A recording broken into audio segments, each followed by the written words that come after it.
Mr. Romantiko.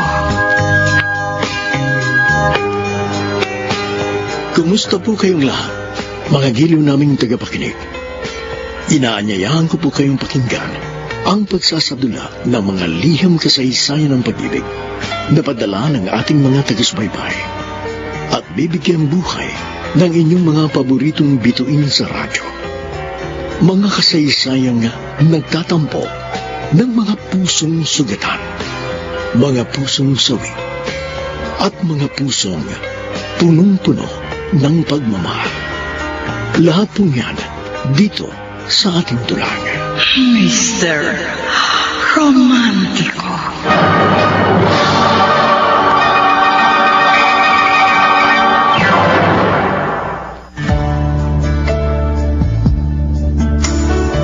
Mga kaibigan, magandang umaga po sa inyong lahat. Narito ngayon ang kasaysayang pagdala ng isa nating taga-subaybay mula sa Antipolo City. Ninang! Tao po! Ninang! Aba, Jerome! Ay, halika. Tuloy kayo na, anak. Ako na sorpresa naman ako sa biglang pagdating mo. Sinadya ko pong sorpresahin kayo. Kaya hindi ko sinabing darating ako ngayon. Halika, halika. Nakakatuwa naman. At ang gwapo mo, ha? Uy, ilang taon ka na ba ngayon? Oh, matanda na ho ako, Ninang. 28 na ako. Ay, sus, bata pang edad yan para sa mga lalaki. Ay, teka, ha, ikukuha kitang merienda. O kaya, sumama ka na lang sa akin sa kusina. Iwan mo muna dito sa sala sa maleta mo. Opo. Huwag mo kayo matalanta. Okay lang ho ako. Sobra kasi ako natuwa na makita kita. Ay, tamang-tama, may sandwich pa rito. At saka ito, juice. Oh, ayan, magmerienda ka. Salamat po. Hindi pa rin kayo nagbabago, Ninang. Oh. Nung buhay pa si Mama, pag nagpupunta kami rito, aligaga kayo sa pag-aasikaso sa amin. Parang kapatid ko na mama mo. Siya nga pala, ano't bigla kang napaluwas? Kuwan po, kasi nilipat ako ng company namin dito sa Laguna. Kaya maghahanap po ako ng apartment dito sa Santa Cruz. Ano? Abay, maluwag itong bahay ko. Naku, ikaw na bata ka. Magtatampo ako kung mangungupahan ka pa ng apartment. Dito ka na lang sa akin tumira.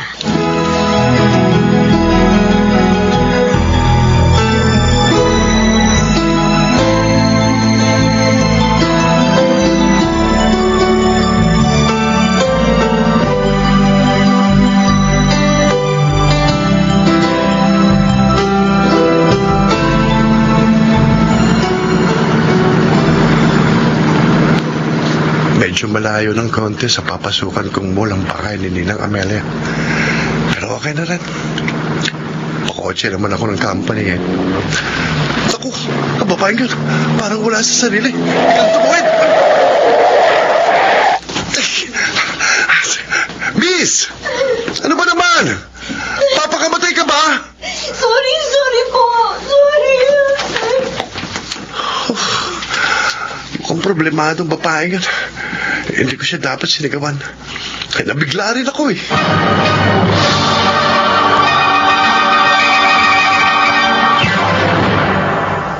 Jerome, kumusta ang unang araw mo sa trabaho?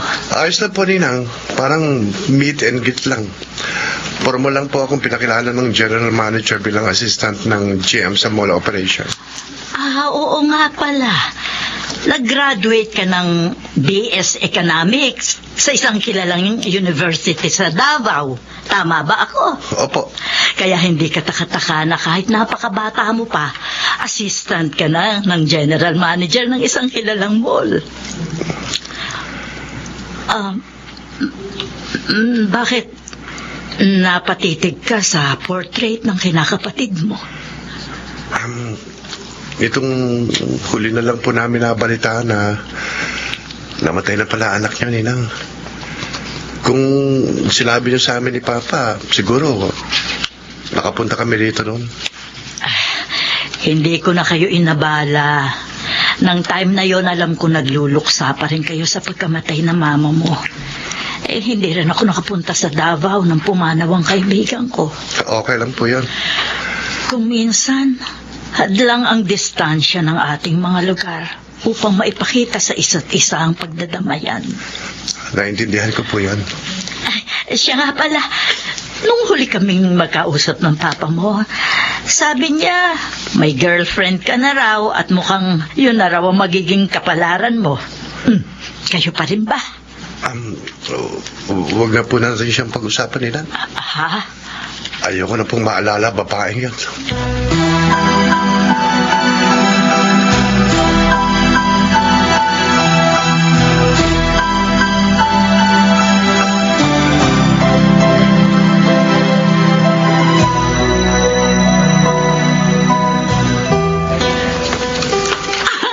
Laylay, ano ka ba naman?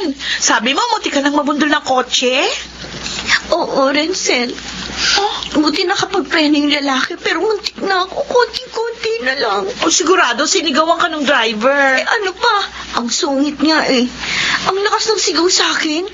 Ang laki pa naman ng boses. Siyempre, magagalit yun. Kasi, kung nabangga ka niya, ay abala yun. Pero issue rin sa kanya yun. O ano naman sabi mo? Wala. Makakapagsalita pa ba ako nun? Eh, alam kong kasalanan ko naman. Eh, yun, napatakbo na lang ako. Ikaw talaga? Kasi naman mag-iingat ka, lalo na sa pagtawid. Hindi na tulad ng dati dito sa atin sa Santa Cruz. Nung mga bata pa tayo, medyo madalang pang sasakyan. Ngayon, parang Maynila na rin. Eh, hindi ko naman kasi napansin. Sigurado lumilipad na naman yung isip mo. Yun na naman ba ang gumugulo sa isip mo? Yung ginawa ni Malaya? Kahit mahigit 1 taon nang nakakalipas, guilty pa ako sa nangyari sa kanya. Sinisisi ko pa rin ang sarili ko.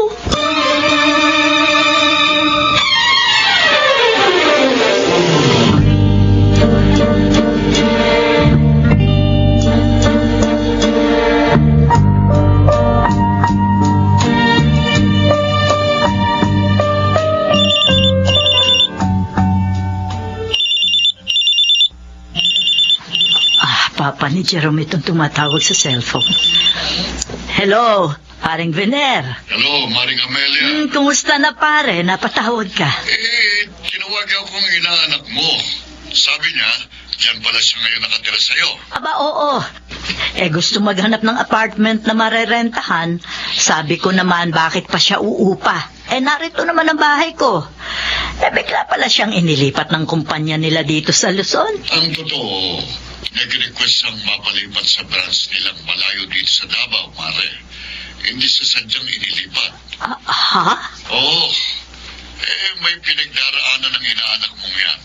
Isa pa, masama rin ang loob niya sa akin eh. Bakit? Mare, minsan, papasyalan lang ako dyan, ha? Saan ako magkukwento? Basta't bahala ka na muna sa inaanak mo, ha? Okay. Huwag ka mag-alala.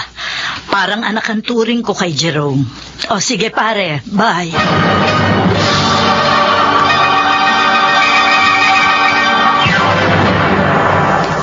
Good afternoon, sir. Formal wear po ba? Suit, long sleeve po.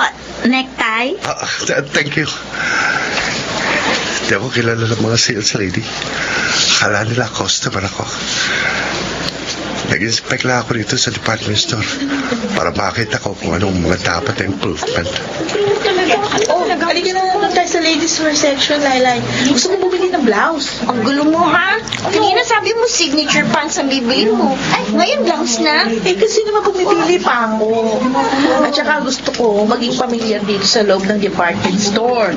Baka kasi dito ako ma-assign. Wow, Laylay? naka-apply ka dito?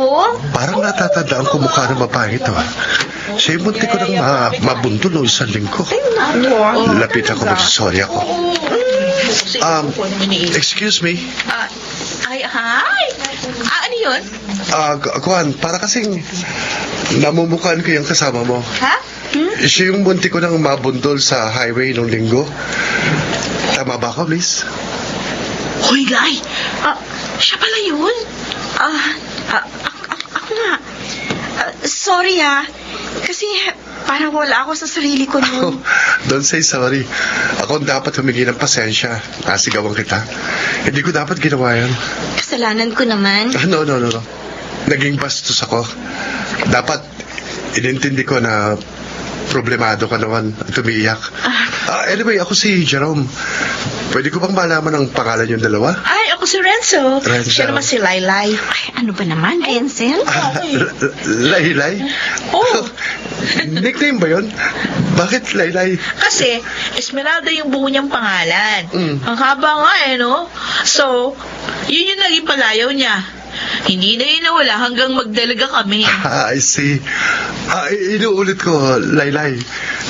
Sorry ha, napagtaasan kita ng boses. Ha?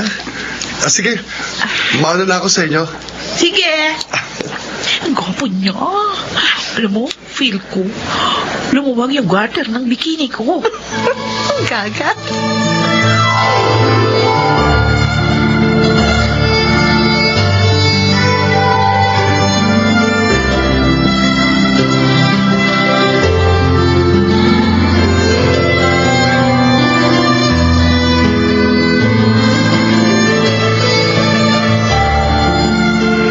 Laylay. Kakaiba nickname niya. Maganda siya. Pero mukhang mailap ang mga mata. Katulad ko kaya siya na meron ding mapait na pinagdaraanan. Nay Sonia, pasensya na po ha. Kasi sinama ko sa magapong paglalakwadyo tong si Laylay. Ay, nako, gusto ko nga para malibang yan. Iyak lang kasi ng iyak pag narito sa bahay. Nay! Eh, totoo naman ah. O, bakit? Nahihiya ka pa ba sa matalik mong kaibigan? Alam din naman niya ang buong pangyayari. Oo nga naman, Laylay. Ikaw talaga. Nahiya ka pa ba sa akin? Okay. Thank you sa maghapong gala. Nalibang ka ba? Oo. Thank you. Nay Sonia, alam niyo po, Oh. merong nakipagkilala sa amin sa mall. Ay, ang gwapo. Oh? At napansin ko po ha, malagkit ang titig dito sa anak niyo. Ewan ko lang, pero parang may kutob ako na manliligaw sa kanyang lalaking yun. Hoy! Ano ka ba? Paano ko liligawan nun? Eh, nakakilala lang naman natin yun sa department store. At saka, mali ba ng lalaking yun kung saan ako nakatira? Hoy! Pag pag-ibig ang gumawa ng paraan, walang imposible. Ay, nako. Oh. Umuwi ka na. At nang makapagpahinga ka na rin, puro kakalokohan. Ay, hindi pa ako uuwi, no? Dito ako magdi-dinner. Di ba, Nay Sonia? Oo nga naman. Kasabay na natin maghahaponan ng kaibigan mo, Laylay. Bakit mo naman siya pauuwi na agad?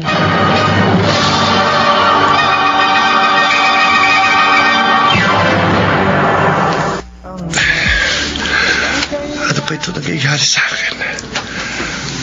Bakit hindi maalis sa isip ko mukha ng babaeng yun? Jerome, mag-behave ka, ha? Umalis ka sa Davao dahil may tinatakasan kang mapait na karanasan. Tapos ngayon, heto ka na naman. Naa-attract ka sa isang babaeng hindi mo lubos na kilala. Jerome! Oh, Ulysses, ikaw pala. May kailangan ka, pare? Sorry, Dre. Naistorbo ko yata ang pag-iisip mo. Oh, hindi naman. May naalala lang ako. O ano? Ready ka na ba? Saan? Nakalimutan mo na ba ang bilin ni GM? Sa'yo inassign ni Sir ang final interview ng mga applicant. Oh, yes. Thank you. May mga i-interview nga pala ako ngayong Monday. Nariyan na sa labi ang mga applicant. Final interview na yon. Dumaan na sa ibang interviewer. Mamaya, isa-isa na silang papapasukin ni Melba sa office mo. Bahala ka sa kanila, ha? Oh, sige pare. Thank you, Neta. Ako na bahala ron.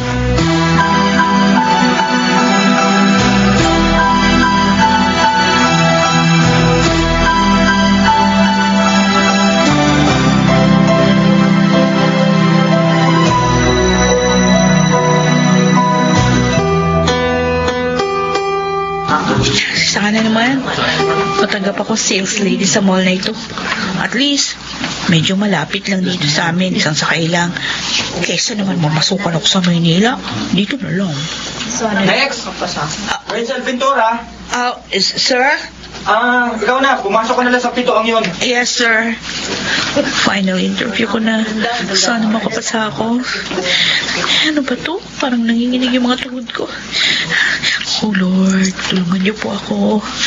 Ayan na, bubuksan ko ng pinto ng opisina ng interviewer. Good morning, sir. Good mo... Ikaw? Ikaw yung kasama ng babaeng munti ko ng mabundol, di ba? Kayo yung nakita ko sa department store. Ha? Ako nga po, sir. Manager po pala kayo dito. Assistant lang. Ang liit talaga ng mundo. Have a seat. Ay, thank you, sir. Nagulat talaga ako, sir. Pareho tayo, nagulat din ako. At aaminin ko, natuwa akong isa ka sa mga aplikante.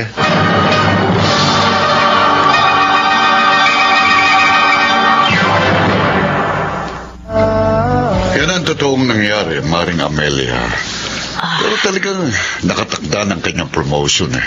Tamang-tama naman, umalis na yung dating assistant ng general manager dito sa mall malapit sa inyo. Kaya yun, ang inaanak mong inilagay. Nagpakasal sa iba ang girlfriend ni Jerome? Oh, buntis daw eh. Ibig sabihin, noon pa talaga siya pinagtataksila ng babaeng yun. Ang dami talagang babaeng salawahan. Awang-awa ako noon dyan kay Jerome. Dati naman hindi yan umiinom. Pero nung mangyari yun, araw-araw naglalasing yan. Mabuti naman, nakarecover agad. Ang alam ko, kaya siya nagpalipat ng destino ay para makarecover. Mukhang nakaka-recover na nga siya, pare. Pansin ko sa anak mo, medyo masaya na siya ngayon. Hindi tulad nung bagong dating pa lang siya. Padalas nakikita ko natitikilan. No, sana nga'y makarecover ng anak ko, Maria. Nang umalis siya sa Davao, ang panalangin ko, alam mo ba, makatagpo siya ng babaeng papahid sa kanyang luha.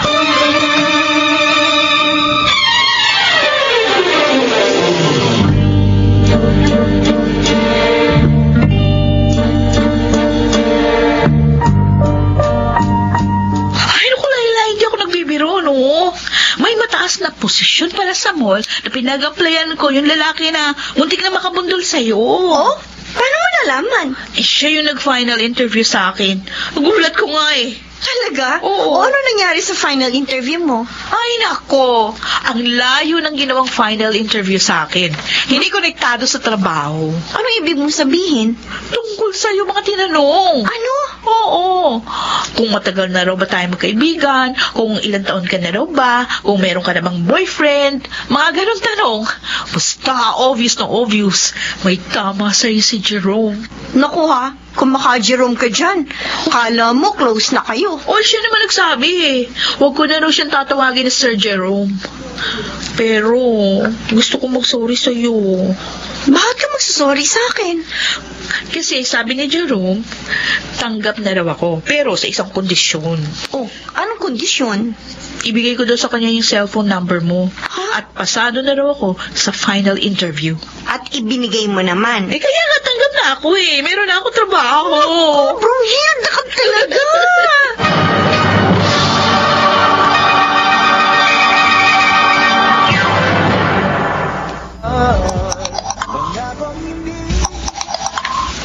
Ha? May nag-text? Sino kaya to? Oh, kanino number to? Huwag ka sanang magalit. Hiningi ko sa friend mo ang cellphone number mo. Gusto kong maging kaibigan ka. Mag-friend request ako sa'yo sa Facebook, ha? Jerome. Ito yung lalaking muntik nang makabundol sa akin? Oh, anong gagawin ko?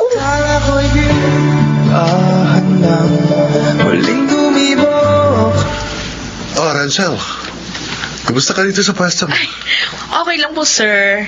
Medyo nakakangawit lang tumayo buong maghapon. Tiis-tiis lang. Trabaho natin yan, ha? Siya nga pala. Hindi ba uli mamamasyal dito sa mall yung kaibigan mo? Ay, sa day off ko po, sir. Yayayain ko siya. Sir ka na naman dyan. Jerome na lang. Nakakaasiwa kasi boss ko kayo dito. Okay lang yun. Pakisabi mo naman sa friend mo.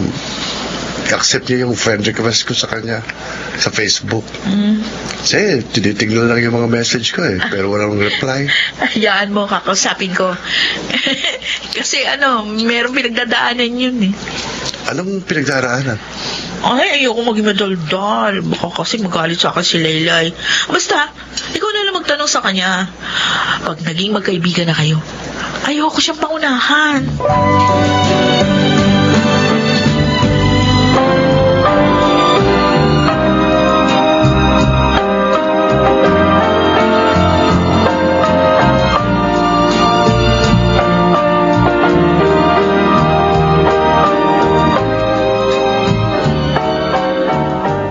Laylay, anak, kaninang nagpunta rito yung kaibigan mo si Renzel. Narinig kong may nakikipagkaibigan daw sa'yo. Pero dinededma mo lang. Kayo na ya. Lihim pala kayo nakikinig sa amin, ha? Ito naman, oo, narinig ko lang naman eh. Hindi ko naman sinadya. Pero bakit nga ba ayaw mo makipagkaibigan daw sa tao? Ay, natatakot po ako, inay. Ano dapat mo ikatakot? Hindi ko pa rin po nakakalimutan ang nangyari sa amin ng una kong boyfriend. Ibaon mo na sa limot yun. Karaan na yun eh. Huwag mong pahirapan ang sarili mo, anak, dahil wala kang kasalanan sa nangyari. Pero hanggang ngayon po, ayaw akong patahimikin ang konsensya ko. Madalas natutulala pa rin ako pag naaalala ko siya. Madalas kahit naglalakad ako sa labas, bigla na lang akong napapaiyak. Alam mo, anak, madalas ko itong marinig noon na ang gamot daw sa kabiguan sa pag-ibig, pag-ibig din. Ano pong ibig ninyong sabihin? Ay, huwag mong sara ng puso mo sa posibleng pagpasok ng panibagong pag-ibig. Kung may gusto makipagkaibigan sa'yo, tanggapin mo. At kung may damdamin lalago sa pakikipagkaibigang yon, hayaan mo. At tingnan mo kung saan yon hahantong.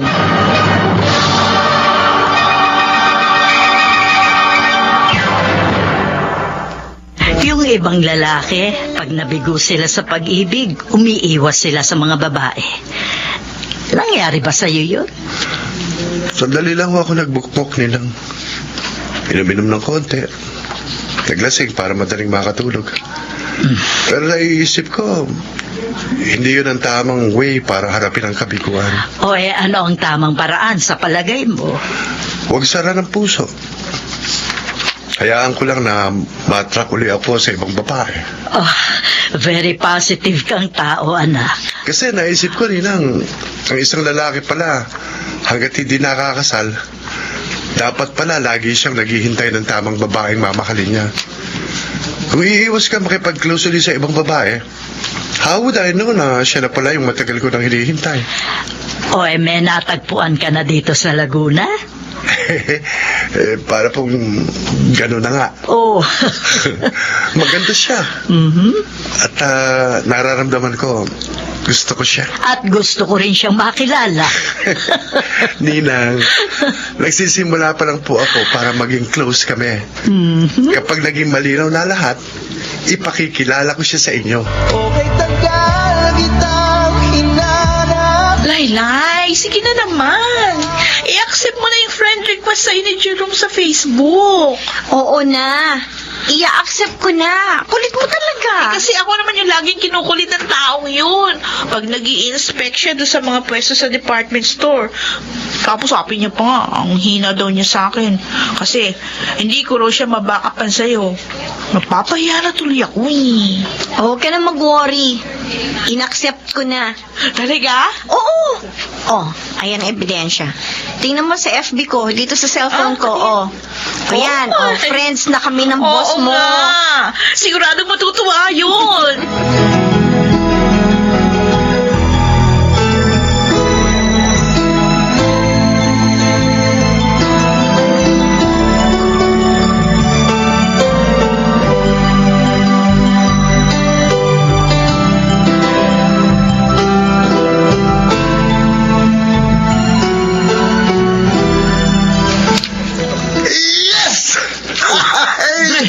Ba't napasigaw ka? At mukhang ang saya-saya mo pa. Sorry, pre. Na-excite lang ako eh. May napasagot ka sa Facebook. Hindi ko siya napasagot. Hindi ko pa naman kasi nililikawan eh. Pero tinanggap na niya ang friend request ko. Prospect pa lang. Patingin nga ng picture. Yan. Tingnan mo. Maganda, di ba? Maganda nga. Actually, best friend siya ng isang sales lady natin. Aba, Dre, mukhang tinamanga sa kanya. Matagal uli ako naghintay ng ganitong damdamin, pare. At ngayong nakadama uli ako ng ganito, gusto kong makita. Gusto kong makita kung saan ako dadalhin ang damdaming ito.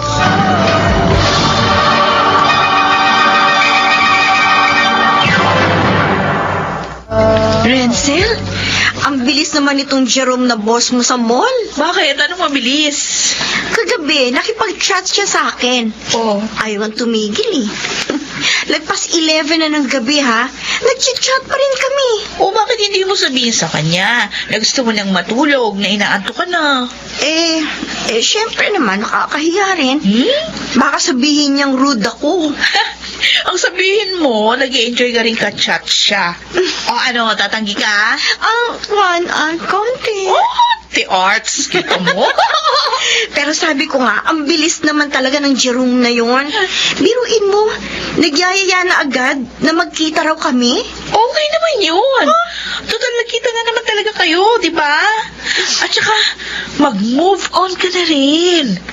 Kalimutan mo na yung pangit na nangyari doon sa una mong boyfriend.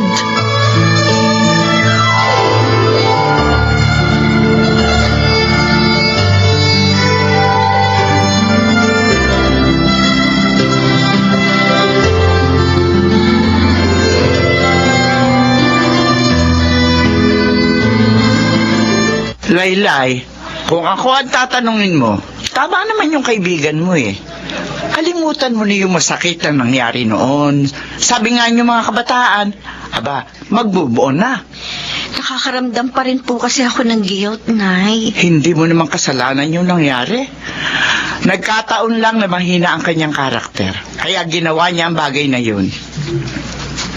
Maniwala ka sa akin. Pag hindi mo binuksan sa tawag ng ibang pag-ibig ang puso mo, lagi na lamang takot ang mananahan dyan. At kapag nasanay ka na sa takot, baka nga tumigas na yan at hindi na matutong tumibok sa iba.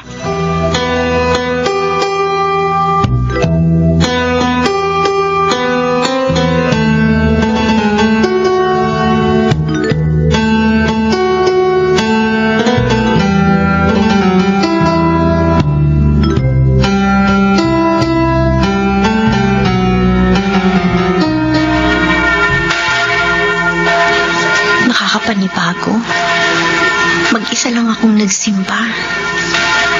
Madalas, magkasama kami nagsisimba ni Renzel.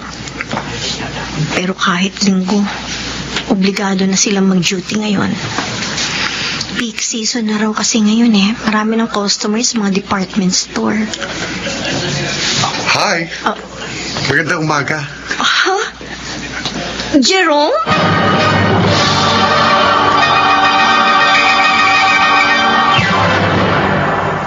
Laylay, salamat. Pinagbigyan mong paanyaya kung mag-lunch sa restaurant na ito. Mapilit ka eh. Huwag kang ma-offend, ha? Bakit parang masyado kang aloof? Sige, huwag mo na lang sagutin kung ayaw mo. Kain ka lang. Bago pa lang tayong magkakilala, inaasahan mo bang magkakwento na ako sa'yo ng mga personal na bagay sa buhay ko? Hindi nga. Nung araw na muntik lang kitang mabundol sa highway, bakit ka umiiyak nun? Mukhang emosyonal ka. At sa tindi ng pag-iyak mo, hindi mo nakita napaparating yung kotse ko? Kasi galing ako sa Memorial Park. May dinalaw akong puntod. Puntod? Puntod ng parents mo? Patay na rin ang father ko, pero sa probinsya namin sa Bicol siya nakalibing. Iba, Iba yung dinalaw ko dito. Oh, I see. Pagkatapos natin kumain, pwede ba kitang ihatid sa bahay niyo? Ha? Please. Sige na. Magiging prangka ako sa'yo, Relay. Gusto kong ito nang maging simula ng malalim na pagkakaibigan natin. At kung po pwede, gusto kong lumampas pa ron.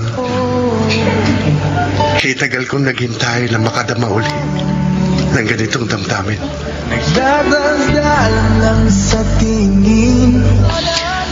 Ay, nagsisimula nang dumagsa yung mga tao sa mall. Simula na kasi ng peak season. May nag-text? Oh, si Sir Jerome may nag-text. Bakit kayo?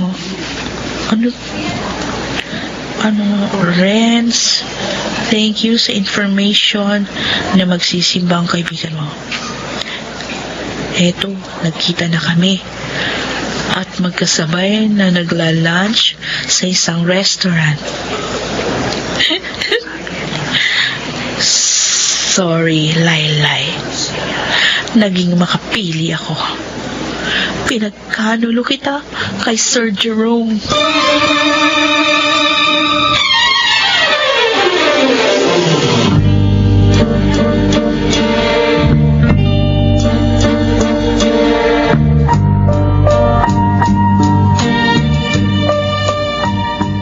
Nagsimba lang naman tong anak ko, pero bakit tatraso masyado? May iba pa sigurong pinuntahan nyo. Bah, sa tapat ng gate namin huminto yung kotse. Kanino na naman kayang kotse to? Aba, may naghatid na lalaki kay Laylay? Nay? Nay, Ah, may kasama po ako. Si Jerome. Magandang hapon po. magandang hapon din. Halika kayo. Tuloy kayo. Laylay, papasukin mo ang bisita mo.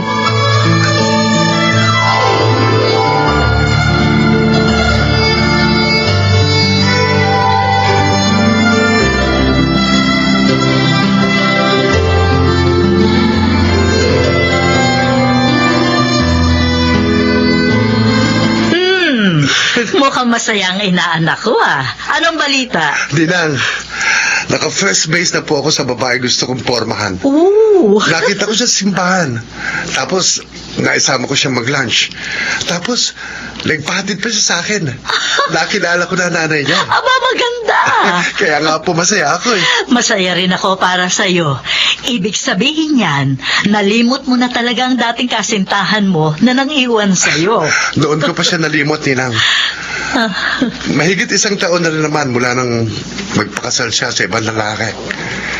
Pero masayang-masaya po ako kasi kay tagal kong hinintay na dumating uli sa akin ang ganitong damdamin, Ninang. Yung muli akong magmamahal.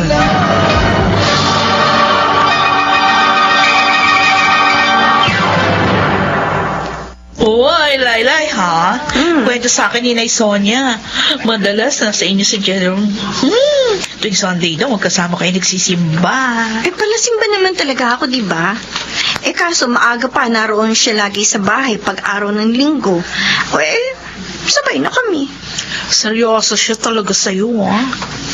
Alam mo, nagugulat nga ako sa Jerome na yun. Masyadong agresibo. Ang bilis. Biro mo, gusto agad akong pasagutin. Ilang buwan pa lang kami magkakilala. Ay, ano ka ba? Hindi na uso ngayon yung matagal na ligawan.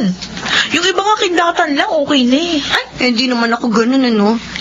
Kung ikaw ang babae, payag ka ba? Sa kindatan lang. Siyempre hindi rin. Kita mo na. Pero, ang maipapayo ko sa'yo, huwag mo na pakawala si Sir Jerome. Guwapo na. May mataas pang posisyon sa trabaho. Pabor pa sa akin.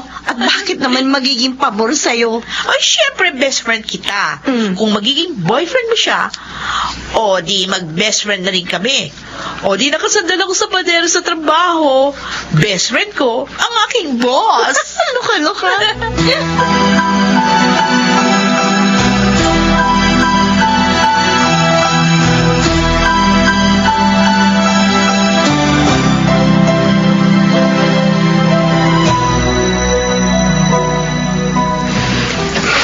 Ay? Natatandaan mo ba kung kailan tayo nagkakilala?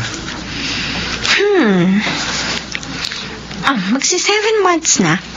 Bakit mo na itanong yan?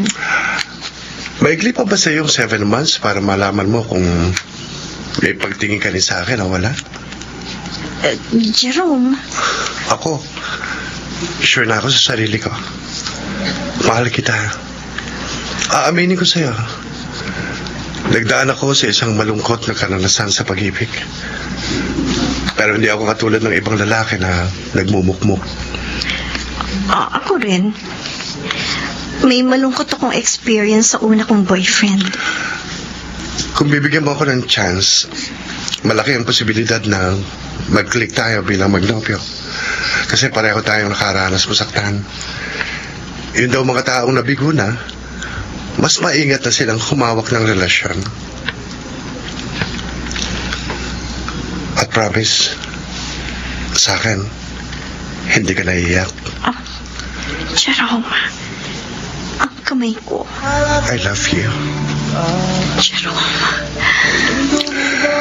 Hindi man ikaw ang unang pag-ibig ko. Pinapangako ko. Gusto kong ikaw lang ang huling babaeng aking mamahalin. Matagal kong hinintay na muling tumibok ng ganito ang puso ko. Wala kang dapat ikatakot. Hinding-hindi ko sasaktan ang damdamin mo.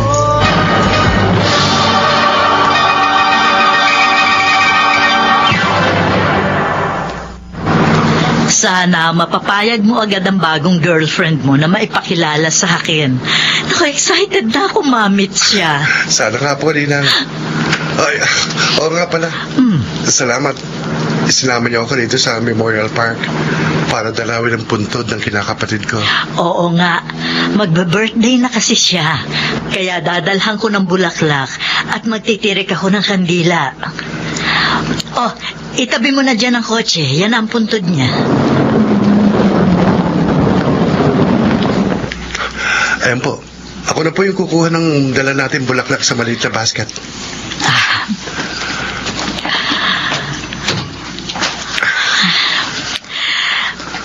Magdadalawang taon na ngayon mula nang iwan ako ng kinakapatid mo, Jerome. Pero hanggang ngayon, parang hinihiwa pa rin ang puso ko pag naaalala kong wala na siya. Ano po bang ikinamatay ni Malaya? Juan, nagkasakit siya.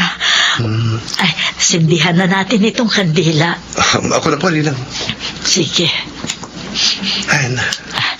Yan, dito natin ilagay. Ayan. Siguro, pwede tayong magdasal para sa kinakapatid mo.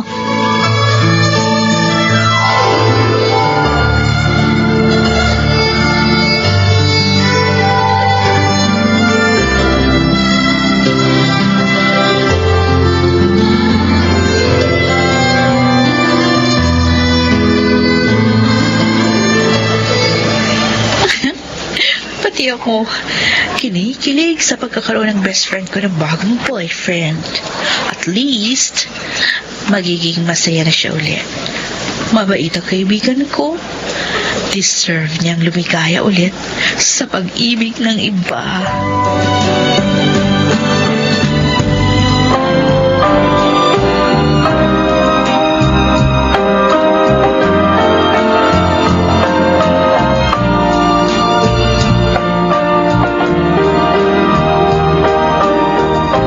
Jerome, dito ka lang sa salas, ha?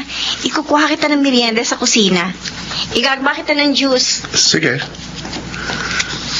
Ay, teka pala. Ano bang gusto mo? Juice o coffee? Ikaw sana ang gusto kong merienda. Ano?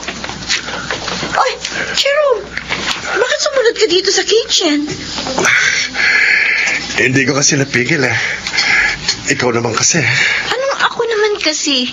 Ngayon ko lang nakitang nakashorts ka. Oh. Ang ganda ng legs mo. Jerome, ha? Hindi ko gusto yung ganyang tingin mo. Piyo ka. Kesyo, alam mong umalis ang nanay ko. Ang lakas ng loob mo, ha? Mahal kita. Mahal mo rin naman ako. Hindi ba? Jerome, Ha? ano ba? Jerome naman. I love you. I love you.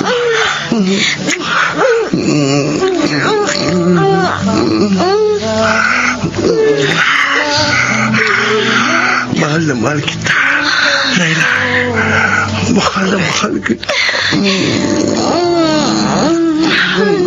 Mahal kita.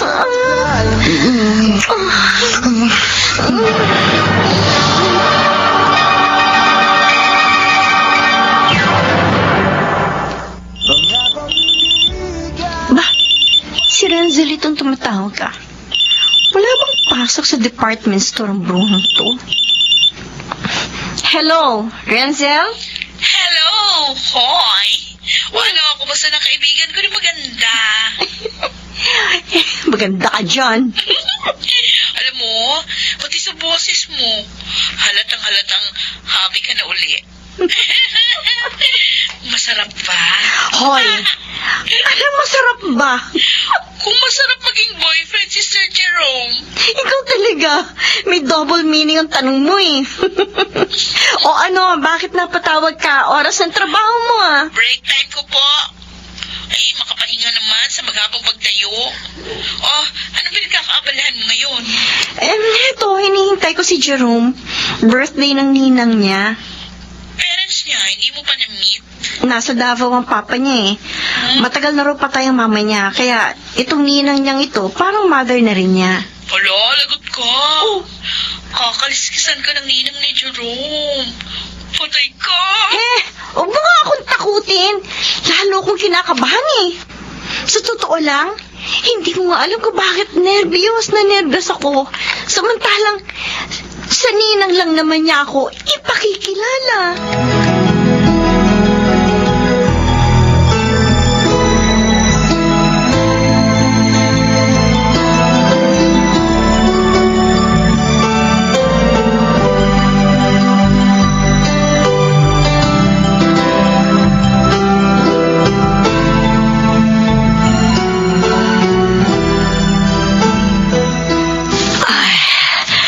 Nagsiuwian na ang mga kaibigan ko.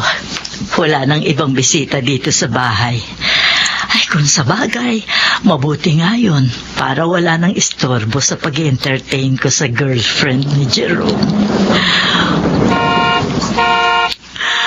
Ay, kotse na ni Jerome yun. Sandali!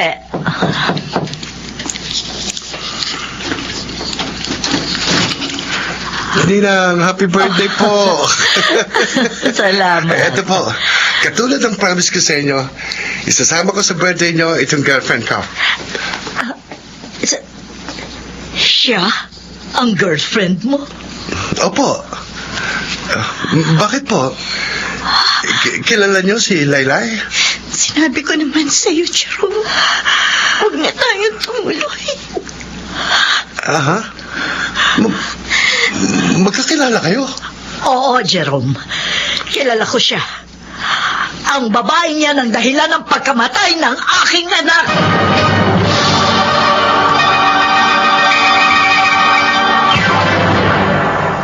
Hayop kang babae ka! Umalis ka rito! Lumayas ka!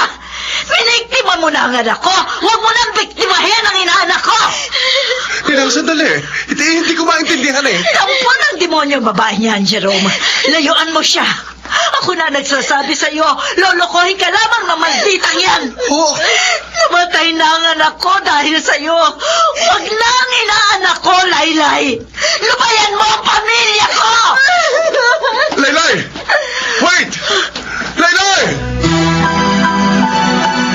At ang ina pala ni Malaya, ang ninang ni Jerome? Opo, inay. Bakit hindi mo agad nalaman na si Amelia pala ang ninang na tinutukoy ng nobyo mo? Hindi naman po namin madalas mapagkwentuhanan tungkol sa kanyang ninang. Paano ngayon yan? Hindi ko nga po alam. Tiyak magagalit na rin po sa akin si Jerome. Ngayon nalaman niya ng totoo. Iiwanan niya rin ako, Inay. Kahit tagal kong umiwas sa mga lalaki. Pero nang muli akong magmahal, bakit sa isa pang may kaugnayan pala kay Malaya? Si Renzo po siguro ito. Ako na magbubukas ng pinto. Pwede ba akong pumasok? Jerome? Tinawagan ako ni Ransel. Sabi mo raw sa kanya, alis ka. Pupunta ka sa Mindoro. Bakit ganun? Hindi mo man lamang pa sasabihin sa akin ang side mo? Iiwan mo na lang ba ako basta nang hindi tinatanong kung ano damdamin ko? Jerome? Kaya tagal kong naghintay na muling magmahal. Tapos ganito mo lang tatapusin. Please, Laylay. Gusto kong marinig ang side mo. Gusto kong malaman ang punot dulo kung bakit nagpakamatay ang kinakapatid ko.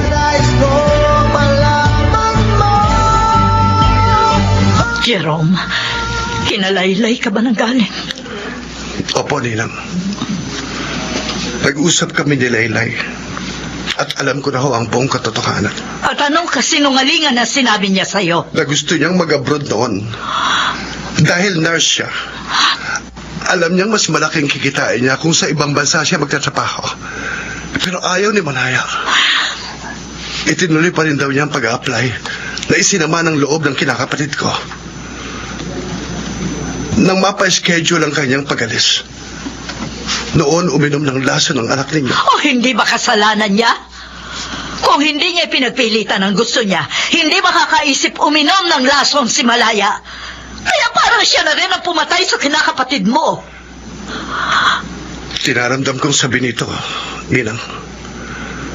At paumanhin din sa alaala ng kinakapatid ko. Jerome? Pero weakling siya. Oh, Hindi sapat na dahilan yon para utangin niya ang sarili niyang buhay. Jerome, ano ibig mo sabihin? Alam ko, Ninang. Kasusuklaman niyo rin ako. Pero mahal ko po si Laylay. Hindi ko kaya siyang layuan. Wala kang utang na loob! Umuwi lang po ako para kunin yung mga gamit ko. Mahal ko po kayo, Ninang. At sana po, dumating ang araw na mapatawad din niyo ako. Okay, tagal ko rin nangarap na Hanggang ngayon, Malaya, hindi ko matanggap na wala ka na, anak. Pero patawarin mo ako, anak. Bakit nga ba inutang mo ang sarili mong buhay sa maliit na dahilan lamang? Dapat bang utangin ng tao ang sariling buhay niya? Dahil lamang nakatampuhan ng kanyang kasintahan. Masakit mang tanggapin. Parang totoo ang sinabi ng kinakapatid mo. Naging mahina ka sa problema, anak.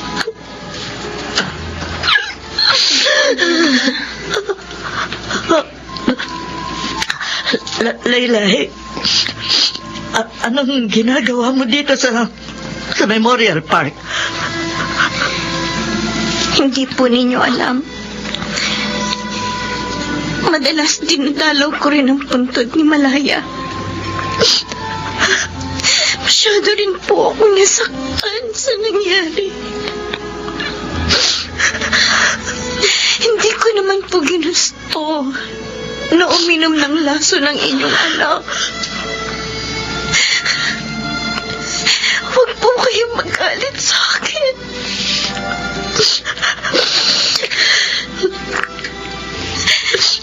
Gusto ko pong mag-abroad noon. Para rin sa kinabukasan sana naming dalawa. Pero ibang iniisip niya. Baka raw makakita ako ng iba sa abroad. Hindi ko matanggap na nawalan ako ng anak. Naiintindihan sinong ina. Ganyan ang magiging damdamin.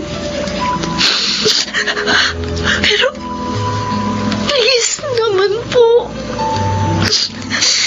Alisin niyo na po ang galit sa akin.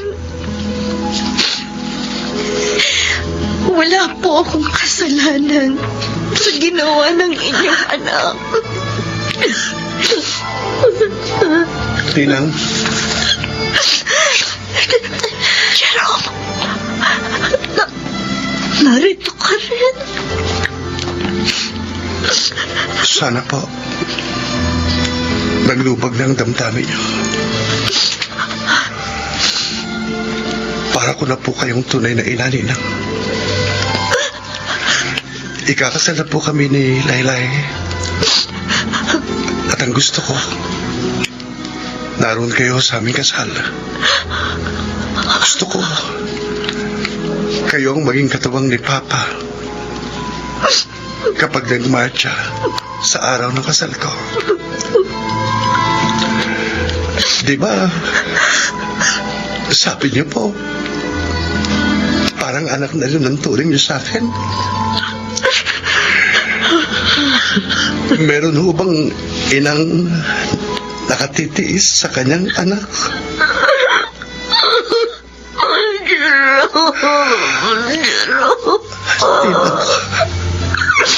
Pagod na rin ako magalit. Gusto ko na rin ang kapanatagan ng loob. Sige anak. Dadalo ko sa inyong kasal. Oh, salamat po, Ninang. Salamat po, Ninang. Wala. Thank you po talaga.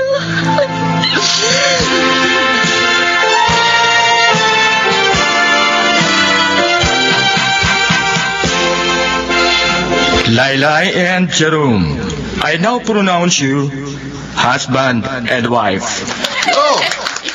Hi! Congrats sa inyong dalawa, ha? Tama ang sinabi sa akin ni Jerome. Lahat daw nakukuha pag lumuhod ka at dinaan mo sa dasal. May mga bagay na hindi agad natin maipagtapat sa mga taong ating pinahahalagahan, Mr. Romantico. Maraming salamat. Ako po, ang inyong Mr. Romantico.